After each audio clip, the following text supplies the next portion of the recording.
And there we are. Ladies and gentlemen, welcome back to the weekly Dev Talk. This is now our 34th episode. And if you're not aware, this happens every single week on Thursday. And tonight we are joined by Mr. Trips and a Dragon's Nest, of course. So we do have a couple things on the agenda.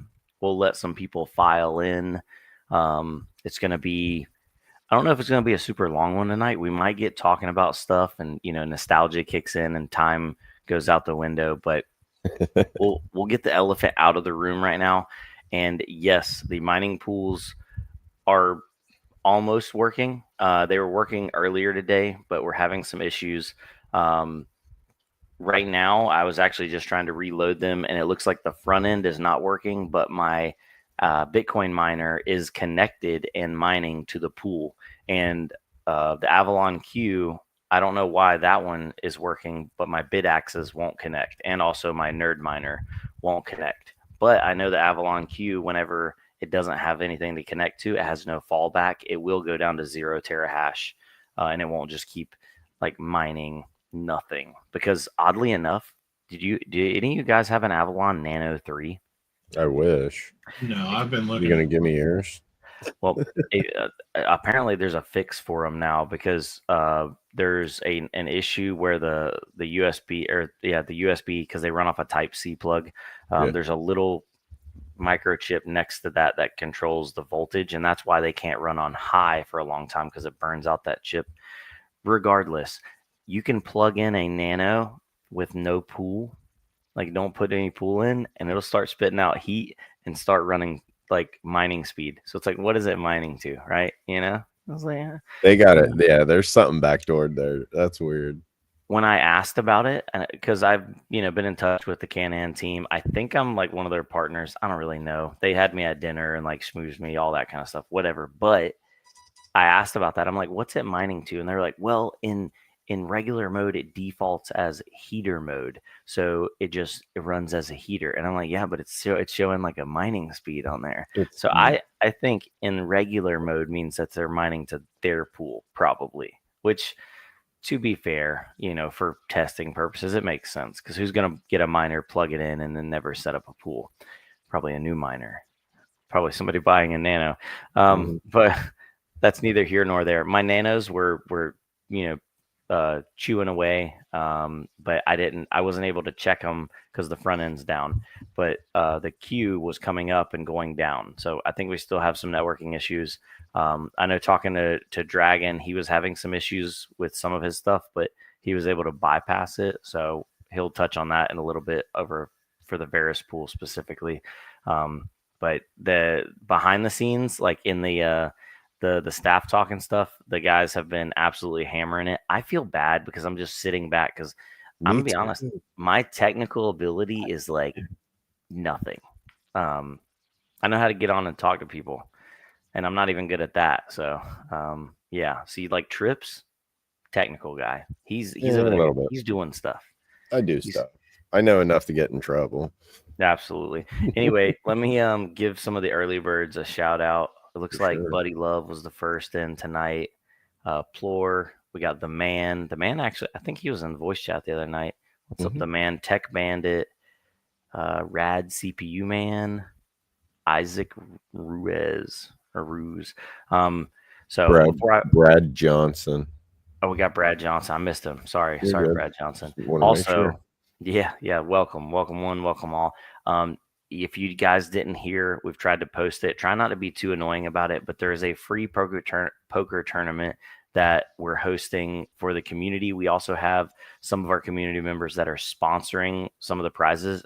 Shout out, the first place prize is a Cell Hasher. It's actually like an ASIC box designed for slotting phones in. So if you're ever thinking about getting into phone mining, maybe come out to that. But if we get at least 20 people in, the top 10 places are going to be paid out with prizes and also jellyfish. So no entry fee.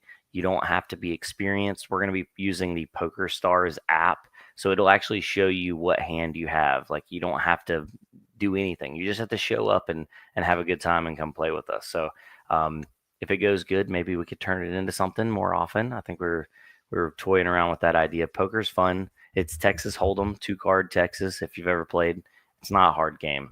So not a hard game to learn, hard game to master, right? It's very hard. I am horrible. I've played for years with friends, and I'm just notoriously bad. Yeah, definitely. Oh yeah, okay. So Dragon's got some chips. Yeah, make sure you go ahead and get logged in and stuff, because the way PokerStars works, you can get free chips every 4 hours, and we are allowing up to 2 rebuys. But if you go and join and try to join into the poker game and download the app the day of, and like, an hour before, you're not going to have enough chips to get in the tournament. Yeah. And then PokerStars is sneaky because then you can buy chips. You can't cash out chips. So I see where they're getting at, and we can't make a tournament lower price. The lowest price is 20,000 chips. You only get 15,000 every 4 hours. So yeah, go ahead and get in there early, get a bunch of free chips. That way you can rebuy, and it's a 20,000 chip rebuy as well. So if you have if you get up to 60,000 chips, you're good to go. You can enter, and you can have 2 rebuys up to 30 minutes past the start time. Yeah, Batman with the shout out with the $13.99 of Canadian maple syrup. Did I hear free chips? Yes, free chips, no fish. Not fish and chips. No, not that one. And thank you for the kind donation, Thank you, sir. So yeah, I will now pass it off this way. Actually, this way. It's reversed. This way to Trips. Cool. Thanks everybody for making it tonight. Real quick update on the app. Actually, nobody in the team knows this. I just got an email from Apple. Nothing exciting, unfortunately, but they changed the age requirement, basically form. So I'm going to have to refill out that. They just ask you a bunch of questions about your app. Our app is 17 plus is what we decided, just for the sheer fact that, like, we don't want anybody under the age of 18 to be able to hit the faucet or anything like that. So nothing big news there, unfortunately. But the Android side, I am happy to report we are 11 days now through the testing. So tomorrow I'm going to get whatever the next step is. There's a little button that's grayed out right now, and I can't wait to push that button. It's basically apply for production. So once we apply for production on that, who knows, maybe the Android will get okayed before the Apple. And we've been working at Apple for 2 months now or something like that. I always imagined the Apple was going to be a lot harder to get in, but then Android had like these other things you had to do. But are they really going to check? Well, I don't want to give away the farm, as we say in Ohio, but the downtime was not measured. We'll just say, I don't want to say too much for anything to catch it, but we're still rolling there. We're 11 days through, so we're good to go on it as far as I know. Again, just following, making sure we're good to go on updates. Basically, you go into the command line every once in a while and run a couple commands and kind of see the updates that are coming, or you need to do them right now. So just kind of stand ahead of the game on that. Again, looking at my dude Beto is his name. He's an EAS Expo. I think he's an actual employee, but he has a YouTube channel, and he kind of puts out all the cutting edge stuff. So just paying attention to that, what we can utilize in future updates. But long story short, Android should be giving me some hopefully good news tomorrow, and then Apple, as soon as we get everything humming perfectly with the back end, we'll hit Apple again. I think hopefully this time, I'm going to knock on some wood. Hopefully this time it's going to be a quick turnaround for us. Bravo. Thank you, Trips, as well. No worries. Yeah. Batman knows, but Batman's the one that turned me on to Beto. Bento. Yeah, he knows enough to get me in trouble. We'll just say that. That's always the good stuff. I was gonna say maybe did Dragon, did you want to touch on how you're able to access the Varus pool with no issues with your stuff? So far, the way that I've bypassed it is using the website Mining Rig Rentals. This is where it sounds all fishy and shit, but it's not. That's weird. So you go to Mining Rig Rentals, you sign up, you point your hash rate by creating a new, more or less, you want to rent your rigs out. So you create a new rig, you send your hash rate there. Doesn't mine on Mining Rig Rentals at all. All it does is it acts like a proxy, so people can rent your rig out. And I've got, well, I had 4 rigs online at the time pointed to Jelly Pool. So what I did is I set my pools up to the varus.jellyfc.com, and I was able to mine that way. And in fact, they are, well, the one that I still have up and going right now is still mining. But for some reason beforehand, mine wasn't able to mine directly to it. And can't figure out why. Yeah, that's an odd one.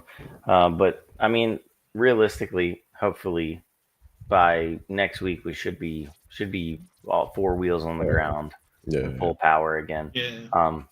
I know my garage has definitely been cooler with for some reason, like my Mini 3, which is another Bitcoin miner, it won't connect. But the Avalon Q does connect. It just goes up and down. So it's something to do with how it's communicating. There's definitely a disconnect. There's some kind of like synchronization thing between the servers or something. That's what if it helps me hit that Bitcoin block, because like it unsynchronizes and then I'm like ahead of it, and then boom, wouldn't that be nice? I put in my solve that block even faster. I don't know. We don't talk about solving blocks, remember? It's never gonna happen. Never gonna happen. Never gonna happen. Anyway, I did want to touch on that, Dragon. So you played around with Mining Rig Rentals, and I know we've mentioned it. Me and Dave have talked about it. We've talked about it openly in some of like the Discord like voice chats and stuff. Wouldn't it be cool if we could have our own cloud mining that was like people could rent hash rate on our platform that was real, like legitimate, you're renting hash rate. So like it's actually what it says it is, not one of these like fake things. So I've thought about that. I've always thought about that, but I never wanted to say anything because I thought I would sound. Well, you obviously couldn't name it cloud mining or call it cloud mining, because cloud mining is your hash rate renting is all you're doing.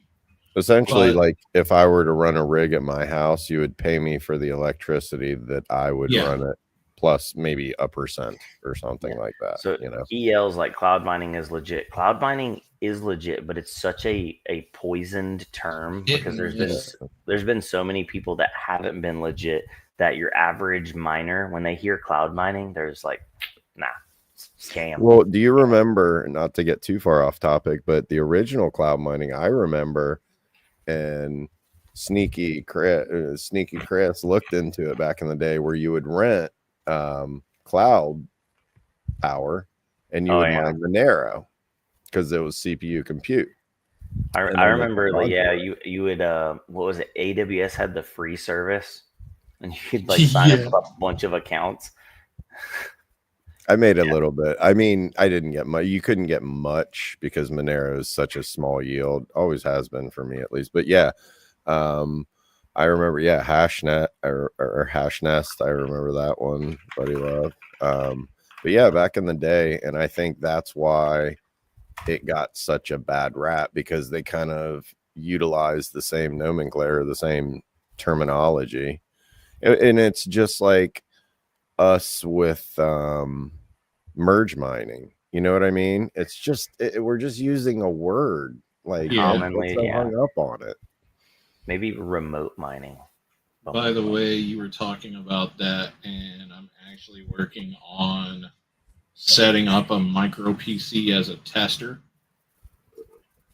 I actually need to send you over some hardware so you can have like a legit server over there for testing, because you're definitely a lot more technical than I am, and there's some server hardware over here that's definitely, it's wasting its time at my house. That's for sure. It could definitely be utilized better over there. So yeah, you can still use your mini PC, but we'll give you some cores.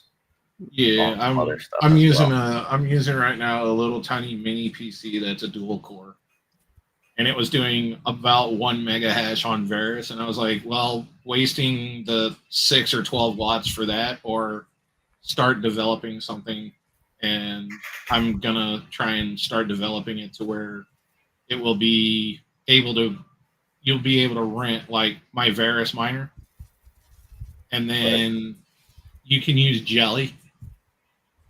Yeah. And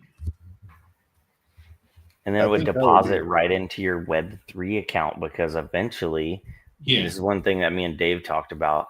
Your Web3 account, like you log in on your phone, you have all your wallets in there, and as we vertically integrate, we spread out too. So we have a Varus pool, so we'd obviously integrate Varus, some sort of storing Varus to that account, and then other stuff. But I mean, we get one foot in front of the other. We're talking about. Oh yeah, and it's definitely not anything that I can. Can I get a moment of silence real quick? Hogan and Ozzy. It's tough for us 90 kids. They were Cosby's son, Michael Jamal Warner or whatnot. Yeah, Michael Jamal Warner was the third. Yeah, they always say it happens in threes, but yeah, man, that's rough. It's been a rough week for.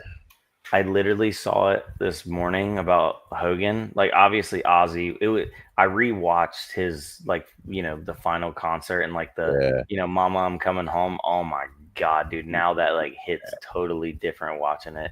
But when I saw Hulk Hogan this morning, I thought it was a hoax. Like, you always see those on Twitter, like, somebody wants to post. Yeah. And I was like, no way, this is real. And then I was like, TMZ reported it. I'm like, they don't really do many hoaxes.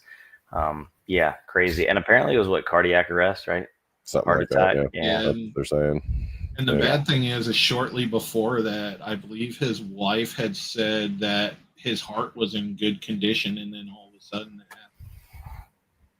That's too bad. But yeah, rip. I read somewhere that apparently his heart was slightly enlarged from, like, obviously years of steroid and like PED abuse and stuff, but it wasn't like out of proportion, so it definitely wasn't expected. But yeah, can you imagine the abuse their bodies took too, man? I mean, it was a different time back then. yeah, and I mean, I would compare it to NHL quality of life. You know what I mean? After you're done. Like the, NHL, NBA, or NFL dudes have a low quality of life just for entertaining us. So you got to, give some respect for that. Yeah, definitely. Anyway, sorry to make it morbid. No, it's all good. Definitely, laying down a little bit of respect. They definitely earned it. So. What else we got? Yeah, we need people to join the poker tournament. That's heavy. We want you to come play with us. That sounds bad. We want you to join us. One of us. Join us. And I've heard constantly, probably like 5 to 10 people say like, "Oh, well, I don't know how to play." It doesn't matter. You just join us. You'll learn as you go. Having fun. It's literally gambling. The cards could shuffle the right way. You don't know anything, and you could still win. Right. Yeah. And I mean, as long as you know poker, like 2 cards of the same kind is okay. Well, then 3 cards of the same kind is a little better. Yeah, Poker Stars, it even tells you like what hands you have and stuff. Like, it's super simple. And then at the end, like, you don't even have to know what you have. Like, it'll just tell you what you have. If you win, you win. Sometimes I've won and I'm like, oh, sweet. Yeah, it'll be like you get like a river of straight and you weren't even looking at it. You're looking like you're a pair, and you're like, oh, I had a straight. Yeah, I knew that.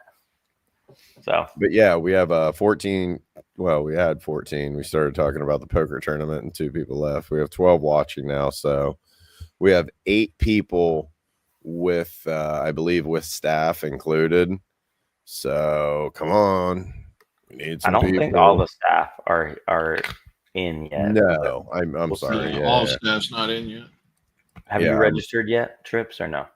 I'm gonna register. Y'all reminded me. I forgot it was this coming up week. Time's going too fast for me right now. It's on Tuesday. And by the way, you definitely need to download the app, make an account, and get those free coins, because I'm not trying to have people buying coins. No, that's ridiculous. No. So free and coins. They're good prizes. They legitimately are good prizes. You know. Let's see here. I'll tell you what. If we have a good turnout, well, actually, if we just get 20 people minimum, we'll do another poker tournament. We'll put it a month out, and we'll have some more good prizes. Because I reached out to a couple companies. This is too short notice to try to fit them in, but I definitely have a couple companies that would be willing to sponsor some stuff. So, but as of right now, let me pull it up so I don't misspeak. The where is it? Poker tournament. So first place is a cell hasher, and it's actually been sponsored by American Crow. Put your hands together for him. Awesome Discord. One of our, is he? I don't know. Anyway, I don't know if he's. I think he's a jellyfish, but one of our Discord members, and he was just like, yeah, boom, brand new, sealed in the box, hasn't even been opened. Also $10 worth of Jellyfc at the time of winning, and then a 1Key Classic 1S crypto wallet sealed in the box. That is actually sponsored by 1Key. They gave that to me a while back and said, hey, can you give this away in some form or fashion? I'm like, absolutely, I can. And this is a perfect opportunity for that. And then $9, and it scales down from there all the way to $1 for 10th place. But fourth place gets $7, fifth place gets $6, third place gets $8, and they also get a nerd miner, another one of the USB miners with the screen. I'm getting in more of the big boys, the 1 mega hash nerd miners. So maybe we'll have some of those for next month as well. That would be cool. Yeah. I mean, 1 mega hash. That's a lot of hashes right there. What about that new one you just showed me? I haven't seen that one.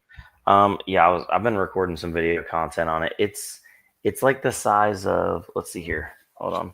Let me show off my Coinbase card. Yeah. It's like literally the size of a credit card. Well, it's thicker, but like that's the lot bigger than any of the other nerd miners I've had. Yeah, but definitely. Apparently, and it's got RGB LED on the back. Ooh, that adds hash rate. Yeah, that adds hash rate. Unintentional missed opportunity. This is a touch screen on the front, and I don't believe they have any touch functionality. So that's unfortunate. Maybe Dragon will reach into there and make our own firmware one of these days. I don't know what I need to touch on the screen to change, but it'd be cool. Maybe we could have a screensaver or something. Imagine a wall of nerd miners, and it's just like all of them are lit up. I always wondered, is it possible for us to make a hardware wallet with, I don't know if an ESP32 could do it. I know I checked on GitHub back in the day and they had an ETH one. But if anybody could do it, I know two people that could do it, but I don't want to put anything on their plate right now. Right. But that would be cool. Yeah. I don't know if it would be possible. I don't know. Because I mean, ultimately, I don't want any security to fall back on us. You know what I mean? Like if the thing crashes, like what do we, I've noticed most hardware wallets, most of them use like an NFC chip for validation. Right. Like they're really kind of not super high tech. Not throwing any shade. Like NFC is good if you're there and you have the code, but then if you can rip the code and emulate it, I don't know. Speaking above my knowledge, and the more hardware wallets I get, the less I see the point in them. It's kind of like I have one.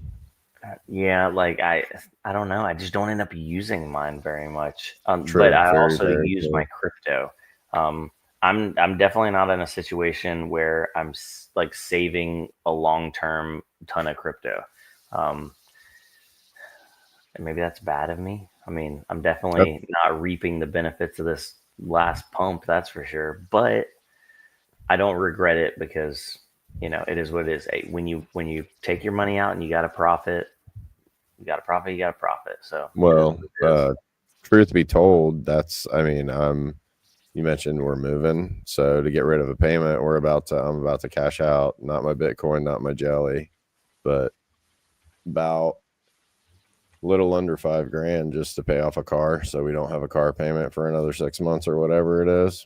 Just, dude, I'm living that right now because I have 2 trucks because I had a construction company, so I had at one time like 6 trucks. So I've been selling them, and I got down to my last 2. I have a nicer like Laramie fully loaded AC heat seats, can't hide money, sir.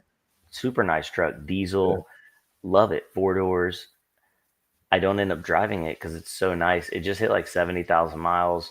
But I took over the kids when I stopped doing construction. The wife got a bigger, nicer, fancier, makes more money job. So she goes in. I stay at home with the kids. So I was like, I'm gonna put the car seats in one of the old work truck that I kept. I kept a Dodge 2500 Cummins 2010.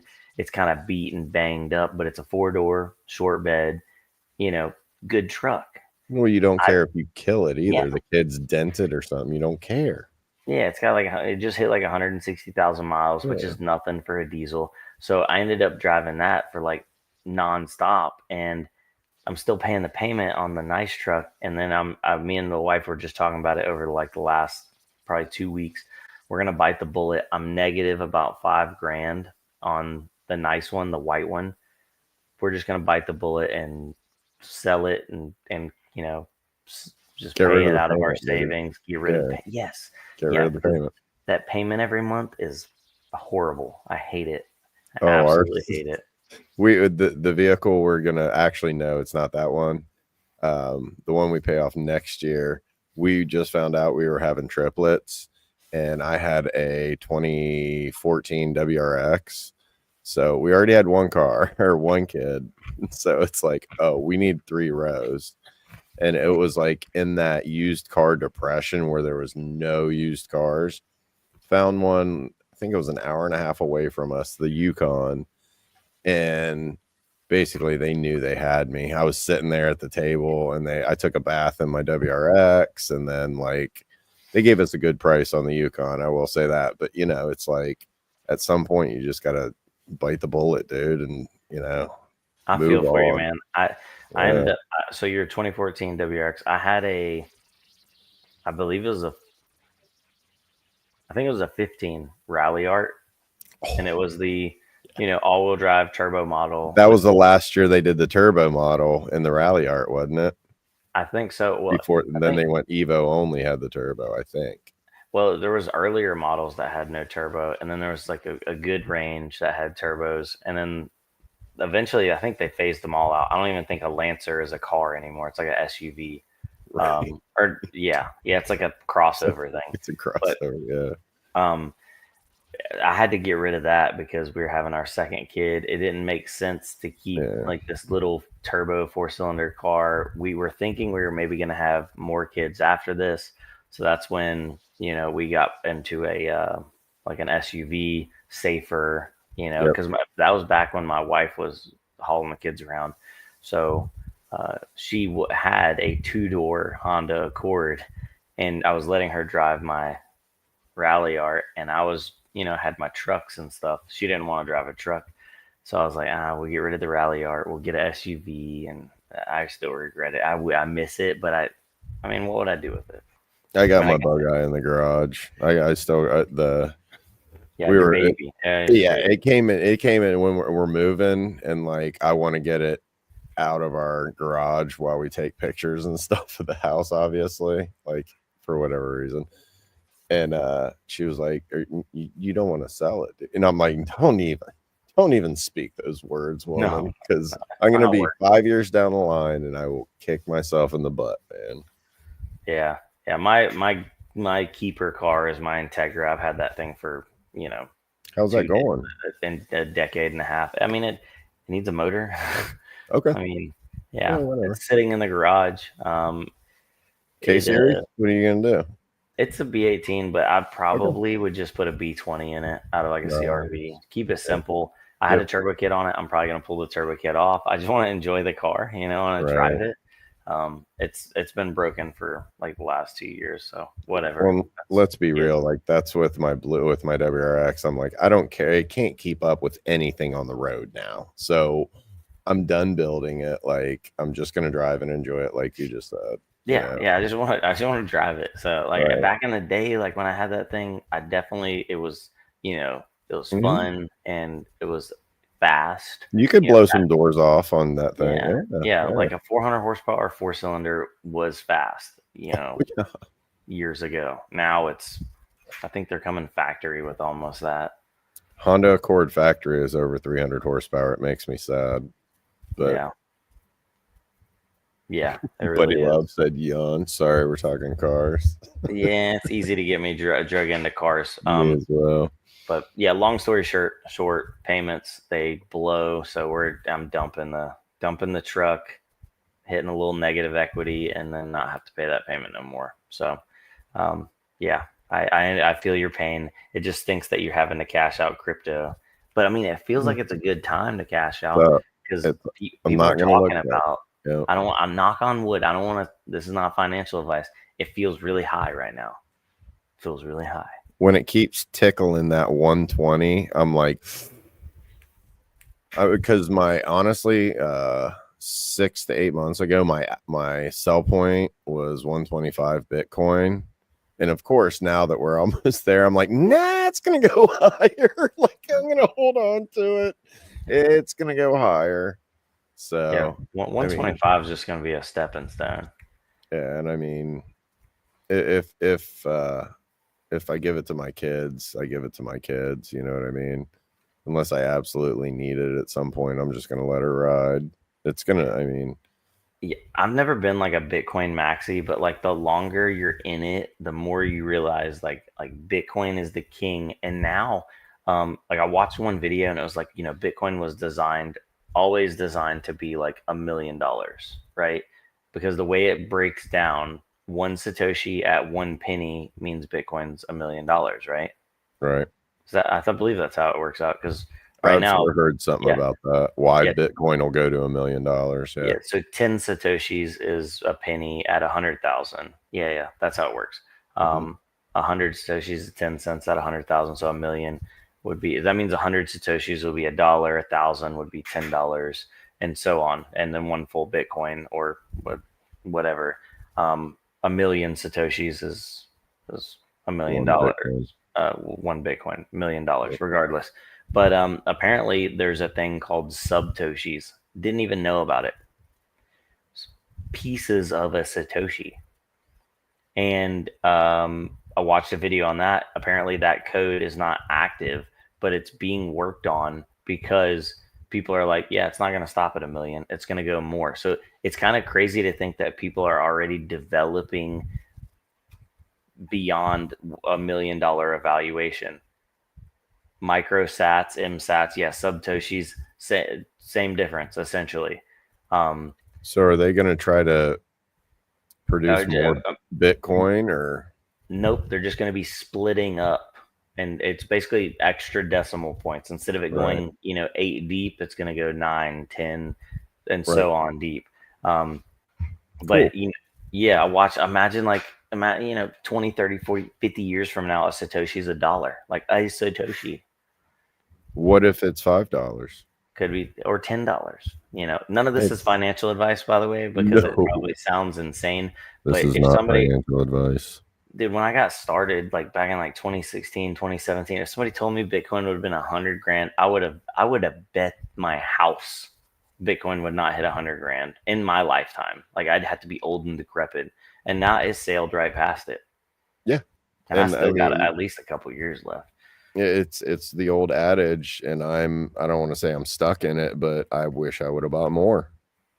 It's always there. It's always like that. Like there's always a point where you're like, it's, I think my last big buy was around 30 grand.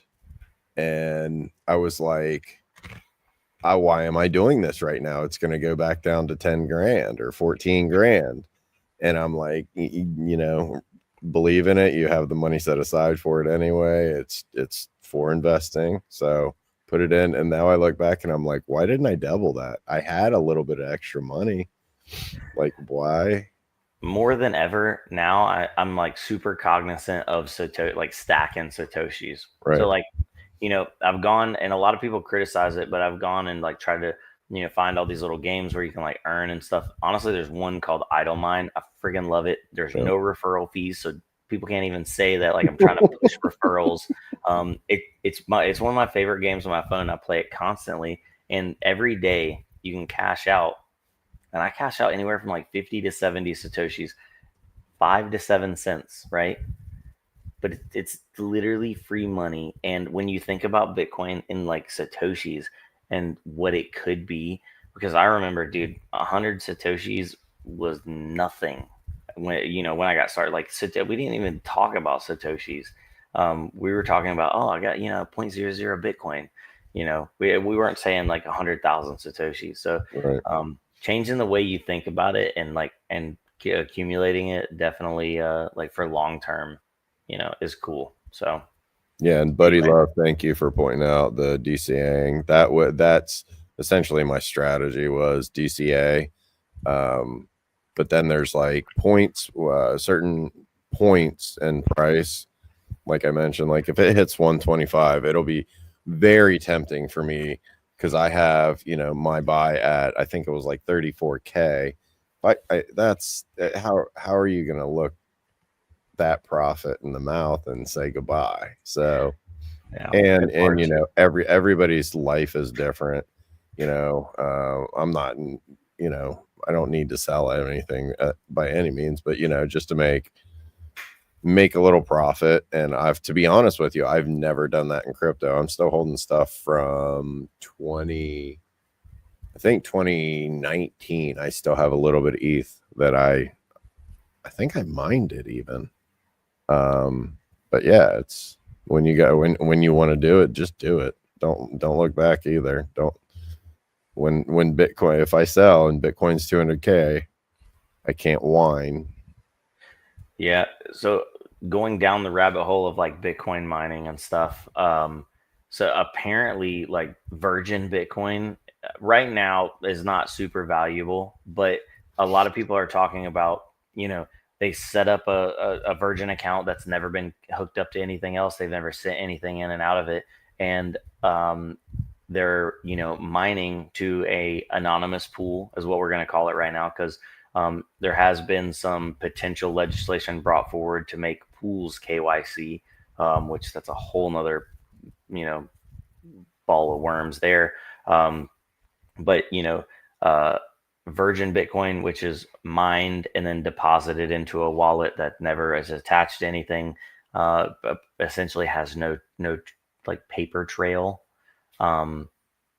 Apparently that's going to be like the big thing, or a lot of people think coming up into the future, because, you know, we're coming up on another halving event. What is it? 2 more years, or is it a year? I think it's 2 more years. Yeah. So, I mean, it's just going to get more and more valuable to get actual virgin Bitcoin that can't be essentially traced. And with the way AI is advancing over time, you know, looking through the blockchain is going to be simple. What I've actually heard, I give a quick shout out to Retro Mike Tech. For I don't know, like 4 or 5 years, I've been hearing him talk about virgin.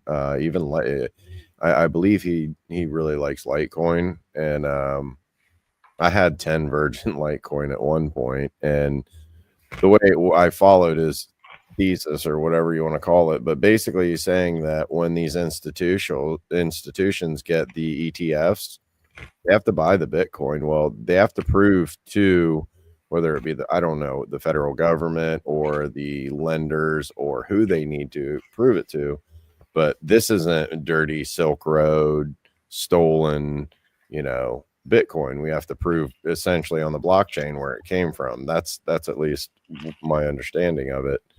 And I mean, yeah, that carries even more weight.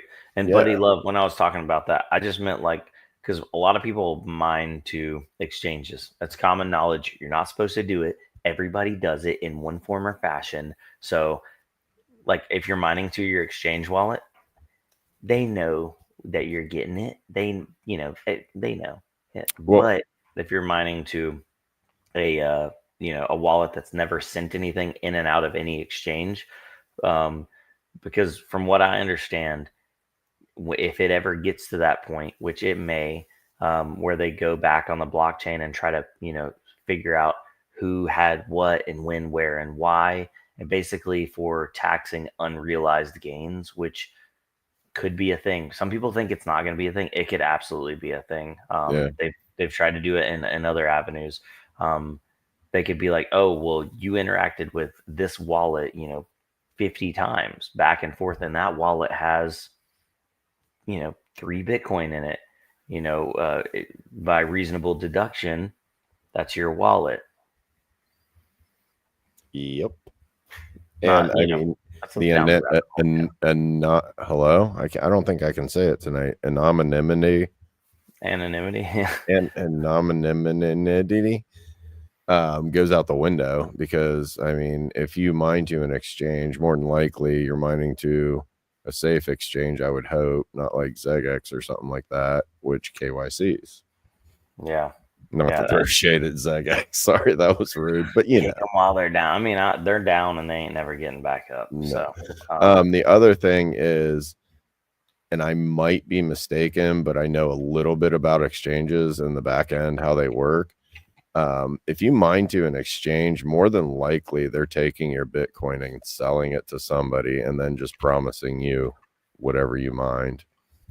Like, that's not and I just thought about it. That might not be virgin Bitcoin. Like, you might need to mine to cold storage or, something. Yeah, that's what I was talking about. Like, if you're don't mine to an exchange, you mine to an actual wallet that you own the keys to, that's never interacted with anything. Right. So it 100%. Can't be tracked down. It's like, where did this Bitcoin come from? It came from this block. It was mined on this pool. So we need to go access that pool's database and see what IP that miner was at, or at that time. What if the U.S. passes, or I think Sweden's already passed it, or where did NiceHash move to? Because I forget. I know. I remember that happening. Yeah, apparently wherever they moved to, because I asked them whenever they were down in at Miami at the Bitcoin conference, I was like, why do you make people KYC to mine on your platform? And because I was like, for the longest time, you guys always shut the US out of a lot of your features, but why shut off that one? And it's because where they moved to, it made them KYC everybody. So yeah, imagine the US is just like, hey, all mining pools have to KYC their customers, essentially. It turns a mining pool into a company. Oh my gosh. That would be so rough. I mean, imagine how many different pools you have mined to. I mean, I've probably mined to 30 pools. I'm looking up that 1099 DA. 1099 DA starts in 2026. Huh. That would be horrible, because I'll just get everything off. Tracks everything on a centralized exchange. I'm gonna be honest, I don't have a lot of easily 30 pools. I don't have a lot of crypto anymore. Like, if I pooled everything together from all my different locations, a few $1,000s at any given time, pushing crypto in and out to like do things. So I don't like dread tax time, but a lot of people have told me it's an absolute nightmare if you want to follow the current tax code and be up to date without using like a third-party service. I used whichever one that TurboTax recommended, and I just linked my exchanges to it, and it filled everything in. But I couldn't imagine trying to do all that manually. No, my CPA told me, I went in and I showed him the majority of my wallets, we'll say.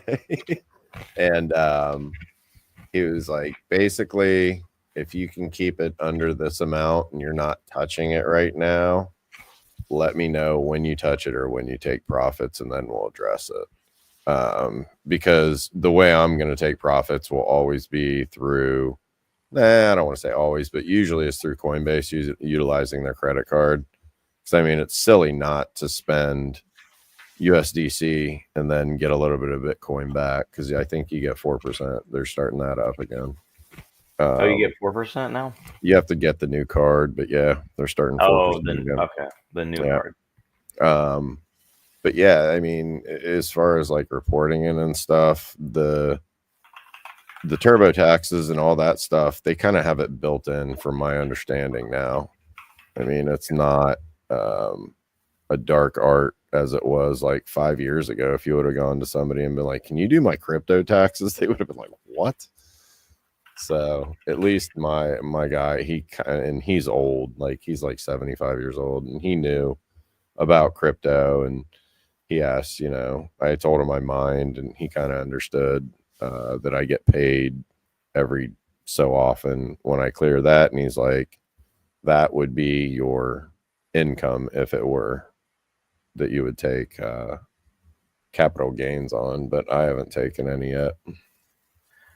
Yeah, I was just looking real quick, and I guess that 4% is active right now. So if you do, and I don't know if this one counts, because this is like the debit card. That's what I have. I have that one too. I'm just the other one, it looks like it's a legit credit card through Visa, maybe, I believe. Yeah, because this one just spends the USDC, but I guess the USDC pays the account for the credit line or something. I don't know. I'll look more into that, because 4% is nice. I'll be paying everything through that. I mean, dude, even on like our cashback credit cards, you don't get, a lot of them are just 2% on foods and gas. And it's like, I did think about putting more money into Coinbase, just because USDC's got a really nice APY, but then I don't trust Coinbase. Like, I'm not going to go put my savings in Coinbase, because I'm definitely not putting my savings. I mean, I'm putting, hold on, what's the current APY on USDC? Hold on. Oh, it's probably like 4.7, dude. That's my guess. It's 4.1 right now. No, hold on. I'm gonna just log into my Coinbase real quick. It'll show me on the dashboard. Yeah, I thought it was. You are correct. If you are on everything on the up and up, what you would do is notate all of your payouts from the mining pools, and then essentially that would be your earned income. I didn't make enough from mining to even make it matter. I could call it a hobby if I wanted to. I think he said it was under like $2,000 or something that a year. So I mean, to be technical, if you want to stay on the up and up, you do that. But once they see what we spend on mining, there's no money being made. There hasn't been money being made for a while. It looks like, so if you have Coinbase One, which I have Coinbase One because I use it to convert a lot of crypto whenever people buy and sell stuff on the store, you get 4.5% APY on your money in there, up to the first $30,000. After this cap has been reached, standard USDC rewards apply, which it doesn't say what standard is. But I also don't have $30,000 in there, so I'm not keeping 30K in Coinbase. No. You got to be there someday, buddy. Maybe EL staking Solana's 8%. It is. The only problem, Solana will be like bam, and then it'll be like bam, and it's like all over the place. So, and I'm worried. I'm always worried because it's like, I think it's only 2 to 3 days on their platform.